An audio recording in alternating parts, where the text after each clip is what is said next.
When I need to make extra large buttons, then I need to think outside the box. And here are a few things that I've found.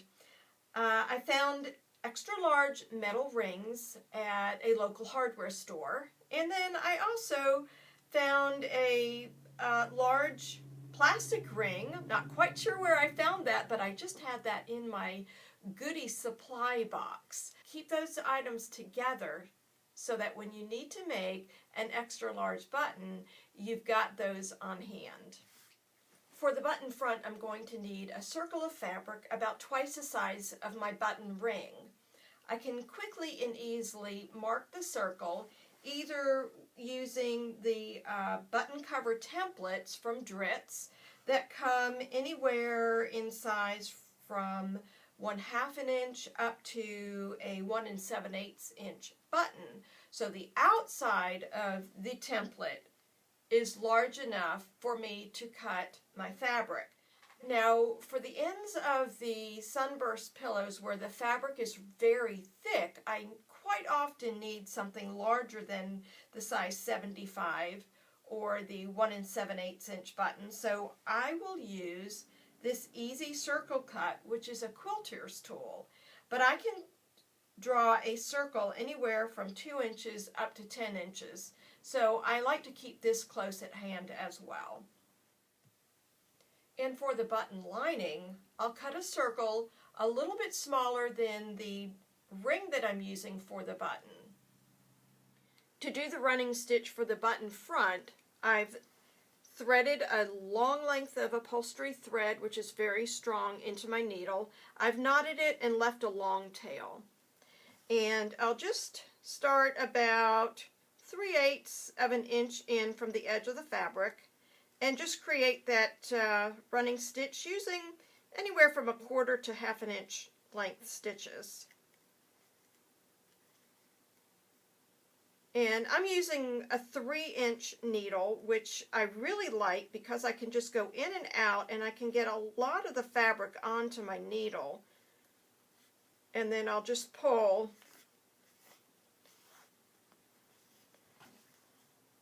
and I'll continue around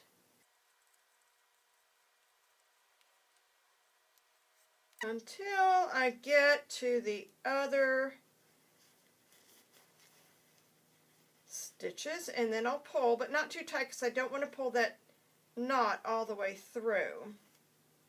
And I've got the knot end of the thread on the right side of the fabric because when I pull this, I'm going to tie that. But first, I'm going to place some of the stuffing into the fabric, and the stuffing is going to create that little crown on the button so that the button's not too flat. And then I'll take my ring, place it to the inside, and then pull up my gathers.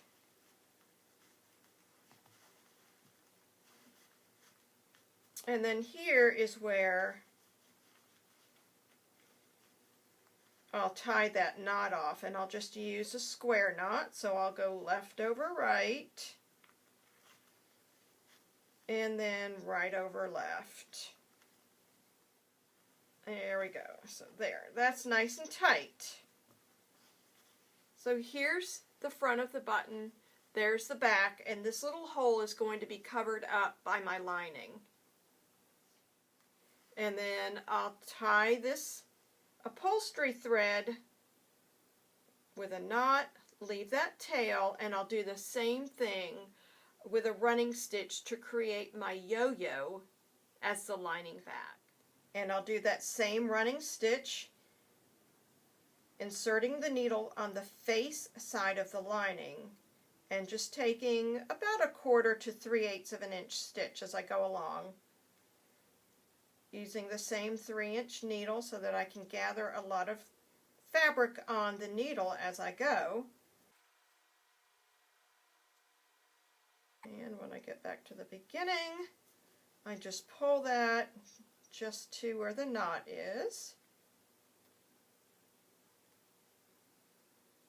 And then what I'm going to do is I'm going to just bring all of the fabric into the center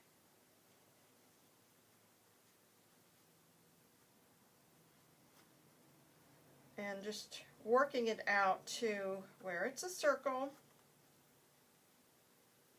and I'll tie that off using that same square knot, left over right, right over left. There we go. And I'll just clip these threads off. And so you can see the fabric just barely comes to the center, and then I'll place this side down on the back side of the button, and then I'll whip stitch this together.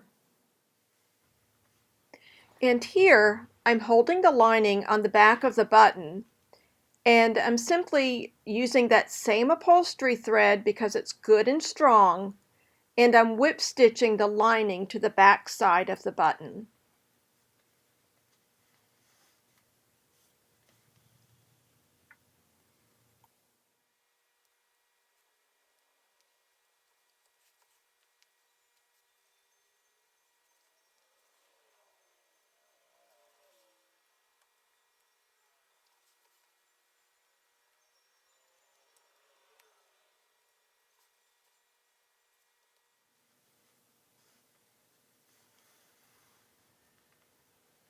Here's the back of the button before adding the button twine. Once the lining is attached to the back of the button,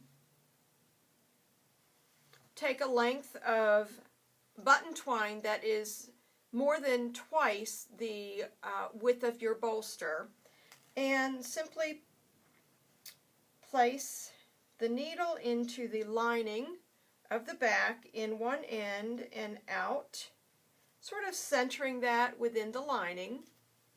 Pull it out and just pull one end out and unthread the needle. Center it up, and then just tie a knot.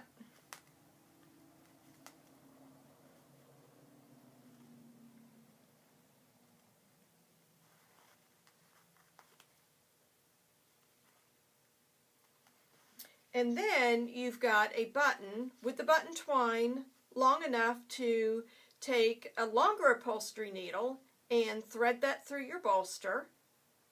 And you've got a button large enough to cover up that hole in the end of your sunburst.